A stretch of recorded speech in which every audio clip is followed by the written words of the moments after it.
आपने देखा होगा, उनका चेहरा देख लिया कि नहीं देख लिया?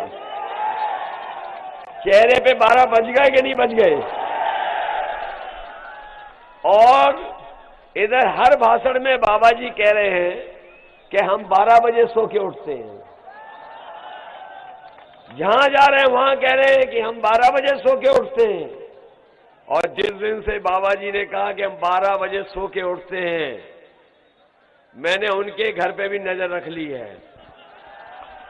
ये जो मुकेश श्रीवास्तव जी जानते होंगे, उनकी दीवार और हमारी दीवार एक है।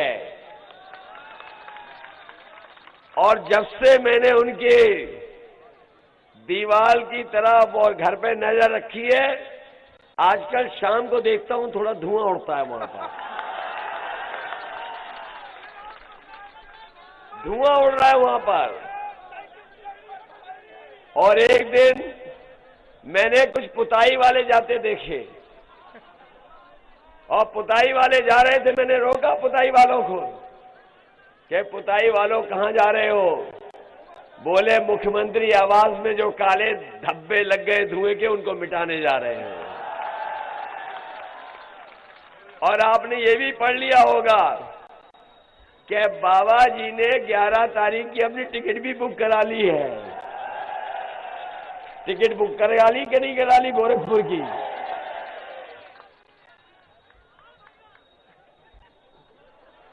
अरे एक और है उनके नेता, जब से उन्होंने लैपटॉप के बारे में कहा है, जनता लूटफूट हो जा रही है।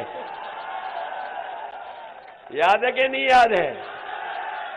अरे वो घर घर प्रचार में निकले थे, डोर टू डोर प्रचार में निकले थे। याद कीजिए, वो डोर टू डोर प्रचार में निकले थे, घर घर प्रचार कर रहे थे। और हमने उनकी तस्वीर और वीडियो देखा कि वो पर्चा बांट रहे थे कि थूक बांट रहे थे, हमें ये नहीं पता है। उन्होंने कहा कि इस बार उनकी सरकार बन जाएगी तो इंटर पास करने के बाद जो 12वें में एडमिशन लेंगे उन्हें लैपटॉप देंगे। अरे शुक्र है उन्होंने ये नहीं कहा कि इंटर पास करने के बाद जो 10वां ज्वाइन करेंगे हम उनको लैपटॉप देंगे। कैसे नेता हैं बताओ? अरे मैं नौजवानों, तुम्हारे हाथ में स्मार्टफोन देख रहा हूं, कहीं ये बाबा जी के दिए हुए तो नहीं है? बाबा जी कह रहे हमने 1 करोड़ बांट दिए, प्रयागपुर नहीं पहुंचे, और लैपटॉप भी नहीं दिया उन्होंने। और लैपटॉप इसलिए नहीं दिया कि बाबा जी खुद चलाना नहीं जानते। और इधर आपने देखा होगा उनकी एक तस्वीर चली है, और एक तस्वीर में वो खुद पूरब देख रहे हैं और जनता पश्चिम देख रही है। तब पता लगा कि हमारे बाबा मुख्यमंत्री स्मार्टफोन भी चलाना नहीं जानते। इधर मैं यूपी में देख रहा हूं, हर जगह जाकर के हमारे किसानों को अपने खेतों की रखवाली करनी पड़ रही है। रात रात जगना पड़ रहा है। कई लोगों ने तार लगा लिए रखवाली के लिए, कोई डंडा लेकर, टॉर्च लेकर के खेतों में रह रहा है। और हमारे नौजवान कभी कभी अपने खेतों की रखवाली करते हैं और सुबह अपने दौड़ की तैयारी करते हैं, दौड़ की प्रैक्टिस करते हैं। बताओ, जो हजारों करोड़ रुपया आया गौशाला के नाम पर, बताओ गाय भूखी है कि नहीं है? हमारी गाय मां भूखी होकर के उनकी जान जा रही है, लेकिन कोई परवाह नहीं सरकार को। बताओ, कोई परवाह है सरकार को?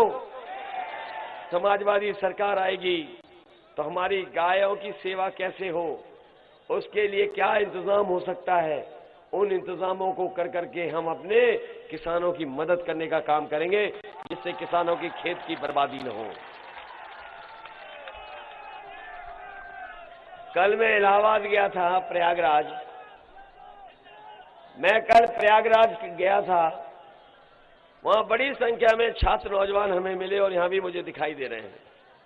याद रखना, परीक्षा जब आगे आने वाले समय में होगी तो एक सवाल और पूछा जा सकता है आपसे कि अपने बाबा मुख्यमंत्री जी का प्रिय जानवर का नाम बता दो।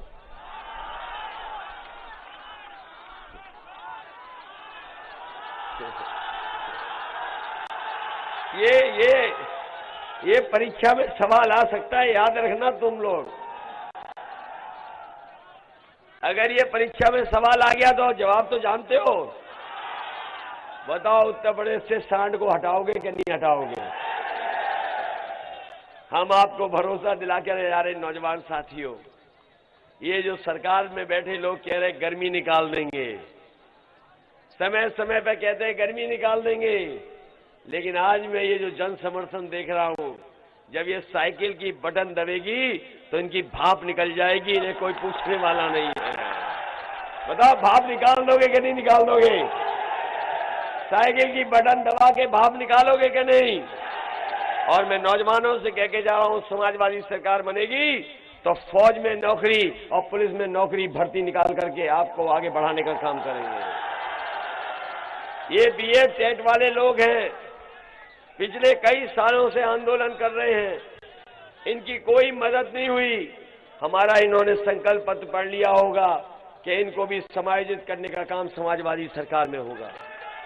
न केवल बीएड टेट वाले लोग हैं, शिक्षा मित्रों की मदद करेंगे, बीपीएड वालों की मदद होगी, और जो 57,000 नौजवान हैं जिनके आरक्षण को लेकर के भेदभाव हुआ है, उनकी भी मदद करने का काम समाजवादी लोग करेंगे।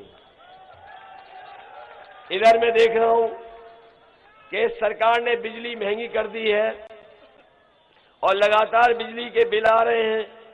कई गरीब किसान नहीं दे पा रहे हैं तो उनके ऊपर कार्रवाई हो रही पुलिस वाली, परेशानी में लोग। इसलिए समाजवादी पार्टी ने तय किया है कि आने वाले समय में जब सरकार बनेगी तो हमारे सभी लोगों की 300 यूनिट फ्री बिजली होगी, कोई बिल आपको नहीं देना पड़ेगा। न केवल 300 यूनिट फ्री बिजली होगी, बल्कि इसके साथ साथ हमारे किसानों की सिंचाई का भी कोई भी बिल नहीं आएगा बिजली का, वो भी सिंचाई माफ होगी। और जब से समाजवादियों ने 300 यूनिट बिजली देने का फैसला लिया, इन भारतीय जनता पार्टी के लोगों की बिजली गुल हो गई है, इनका ट्रांसफार्मर फूक गया है। बताओ बिजली महंगी खरीदनी पड़ी कि नहीं खरीदनी पड़ी? ये जो बड़े बड़े नेता आ रहे हैं, इन्हें पता ही नहीं है कि जनता में भारतीय जनता पार्टी के खिलाफ 440 वोल्ट का करंट फैला हुआ है। बताओ है इनके खिलाफ करंट के नहीं करंट? और डबल इंजन की सरकार ने आपको धोखा दिया कि नहीं दिया?